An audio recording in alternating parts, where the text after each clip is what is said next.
Shalimar Jewelry inaugural offer. Flat 9% VA on gold ornaments, 12,500 off on purchase of 1 kg silver.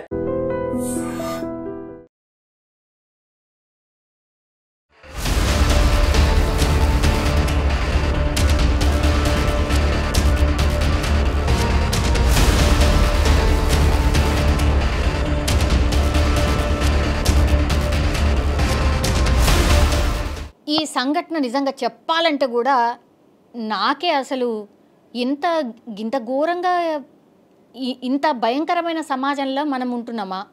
ఒకటి, కన్న తల్లిదండ్రులు ఎవరైతే ఉన్నారో చాలామంది ఆస్తుల కోసము దానికోసము సరే వృద్ధాశ్రమాల్లో వదిలేస్తున్నారు, ఆస్తుల కోసము చంపుతున్నారు, ఇట్లాంటివి విన్నాం. అవి కూడా బాధాకరమే. నిజం చెప్పాలంటే కూడా అవి కూడా జరగొద్దు.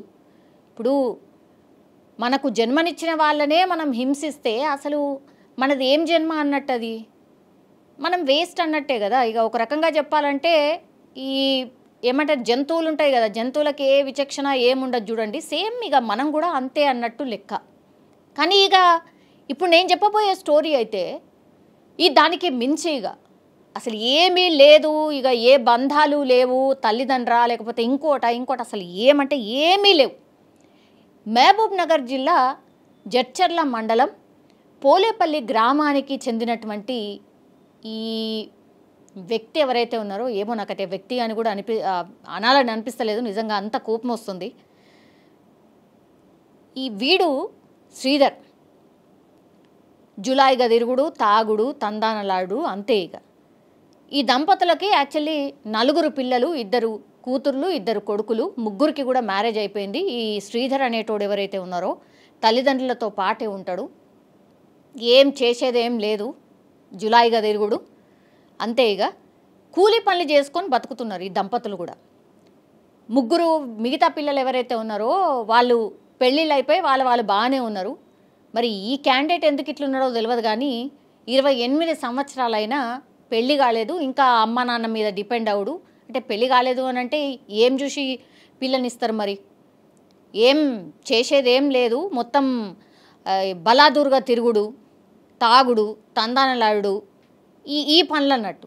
లాస్ట్కి వస్తే కూలీ పనులు చేసి వాళ్ళు బతుకుతున్న ఈ తల్లిదండ్రుల మీదనే ఆధారపడే కాకుండా వాళ్ళ కూలీ డబ్బులు కూడా లాక్కొని తాగి ఇంటికొచ్చి కన్న తల్లి మీదనే అసభ్యంగా ప్రవర్తించుడు, కన్న తల్లినే వేధించుడు.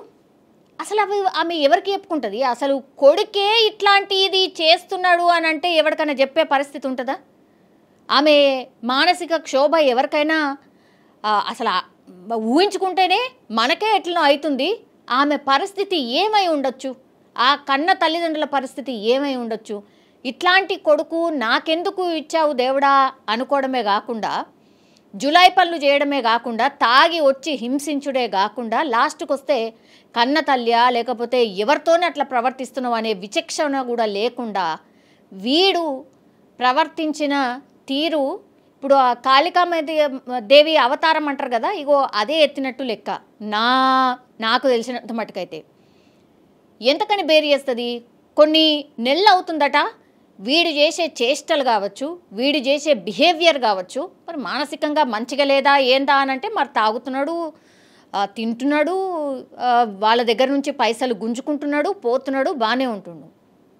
జులాయిగా తిరుగుడు, లాస్ట్కి వస్తే పాపం కష్టం అంతా చేసుకొని వచ్చిన తల్లిదండ్రుల దగ్గరికే వచ్చి అసభ్యంగా ప్రవర్తించుడు, అమ్మను వేధించుడు.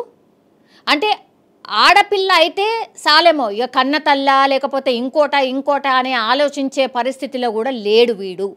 కన్న తల్లినే లైంగికంగా వేధించే ప్రయత్నం చేసిండు, కన్న తల్లి మీదనే అత్యాచారం చేయడానికి ప్రయత్నించడం. అసలు నాకే చెప్పాలంటేనే నాకు ఎట్లా అవుతుంది, అసలు నాకే సిగ్గనిపిస్తుంది. ఇంత చండాలమైన వ్యక్తులు అసలు భూమి మీద ఎందుకు అవసరమా? ఈ స్టోరీ తెలిసిన వాళ్ళందరూ కూడా, నెటిజన్స్ కూడా ఇట్లనే కామెంట్ చేస్తున్నారు. మనిషి ఎట్లయితారు వీళ్ళు, అసలు మనిషి అని చెప్పడానికి లేనే లేదు. చూడ్డానికి ఎట్లున్నాడు, నిజంగా సూపుకి కూడా వీడు పెద్ద వేస్ట్ అనే విషయమే అర్థమవుతుంది, సూప్కే కనబడుతున్నది. వీళ్ళని ఏం చేయాలి? ఇప్పుడు నేను ఒక రిక్వెస్ట్ చేస్తున్నా, అసలు నిజం చెప్పాలంటే కూడా ఎవరైనా సరే కామన్ పబ్లిక్ ఇట్లాంటి స్టోరీ విన్న తర్వాత ఇట్లనే రియాక్ట్ అవుతారేమో. వీళ్ళని అరెస్ట్ చేసి జైల్లో వేసి మేపి కూసోబెట్టి వాడికి ఖర్చు పెట్టి ఎందుకు? గవర్నమెంట్కి ఎందుకు ఆ ఖర్చు కూడా ఎందుకు? అసలు భూమి మీద ఉండాల్సిన అవసరం ఏమన్నా ఉందా? కన్న తల్లినే చెరబట్టినోడు ఇంకా అసలు వావి వరుసలు ఏమీ లేనట్టే కదా లెక్క. ఎందుకు మరి అట్లాంటి అంటే ఆలోచన ఉన్నోడు ఎందుకు బతుకుండాలి? అవసరం లేదు కదా. ఎవరైనా సరే మరి ఇట్లనే రియాక్ట్ అవుతారు, సేమ్ నాలాగానే రియాక్ట్ అవుతారు. మరి అట్లాంటి వాళ్ళని జనాల మధ్యలో వదిలేసేయాలి. వదిలేసి నేను ఎన్కౌంటర్ చెయ్యాలి అనే రిక్వెస్ట్ కూడా చాలామంది చేస్తున్నారు. ఎన్కౌంటర్ కూడా అసలు ఆ బుల్లెట్ కూడా వేస్ట్, టైం వేస్ట్, అసలు పోలీసు వాళ్ళ ఖర్చు వేస్ట్, ఆ బుల్లెట్ ఖర్చు కూడా వేస్టే. భూమి మీద ఎందుకు ఉండాలి? మనుషుల మధ్యలో వదిలేయండి. ఏం చేసుకుంటారో ఆ తర్వాత కేసు రాసుకుంటారు, ఏమన్నా రాసుకోరు, ఏం కాదు, ఏం పర్లేదు. ఇట్లాంటి వాళ్ళు బతికుండడానికే లేదు. తల్లి మీద లైంగిక దాడి చేయబోతుంటే గట్టిగా తల్లి అరుస్తే పక్కనే ఇంకో రూమ్లో పడుకున్న భర్త వచ్చి ఆమెని కాపాడే ప్రయత్నంలో భాగంగా ముఖం మీద ఒక ఇంట్లో ఉన్న కర్రలు ఉంటాయి కదా, అది తీసుకొచ్చి నెత్తి మీద కొడితే వాడు అక్కడికక్కడే పడిపోతే ఆ తర్వాత మళ్ళా కూడా లేచే ప్రయత్నం చేసినప్పుడు ఇంకో దెబ్బ వేసిండు. కన్న తండ్రే కొడుకుని చంపిండు. కొడుకు ఎందుకైతాడు? అసలు మనిషే కాదు కానీ చంపిండు అంటుండ్రు. అసలు ఆయన చంపలే, తండ్రి చంపలేదు. ఆయన ఒక రకంగా భారం తగ్గించిండు, భూమి మీద భారం తగ్గించిండు. అట్లాగే వాళ్ళ తల్లిదండ్రులు ఎవరైతే ఉన్నారో రుణం తీర్చుకున్నాడు, చంపేసి రుణం తీర్చుకున్నట్టే లెక్క నన్ను అడుగుతానైతే. నిజంగా నాకే ఇంత ఎమోషనల్ అవుతుంది. పాపం వాళ్ళ పరిస్థితి ఒకసారి ఊహించుకుంటే నిజంగా ఎంత ఘోరమై ఉంటుంది కదా, ఎంత భయంకరంగా ఉంటుంది కదా. వాళ్ళు అసలు బతకగలుగుతారా? అసలు అట్లాంటి ఆలోచన ఎన్ని నిద్ర లేని రాత్రులు ఆ తల్లి గడిపి ఉంటుంది, ఎన్ని నిద్ర లేని రాత్రులు ఇప్పుడు కూడా గడుపుతారు వాళ్ళ తల్లిదండ్రులు. ఎట్లా వీళ్ళకు న్యాయం ఎట్లా? సో నా ఒపీనియన్ అయితే ఇది. ఈ ఇన్సిడెంట్ మీద మీ ఒపీనియన్ కూడా నేను కోరుతున్నా, మీ ఒపీనియన్ కూడా తెలియజేయాల్సిందిగా కోరుతున్నా.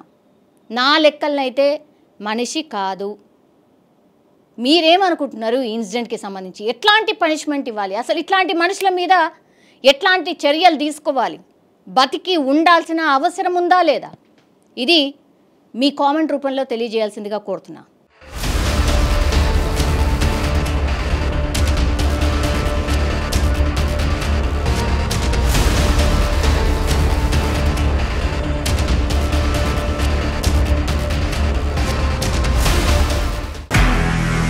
నిజంగా ప్రస్తుతం ఉన్నటువంటి సమాజం దేనికి ప్రయారిటీ ఇస్తుంది?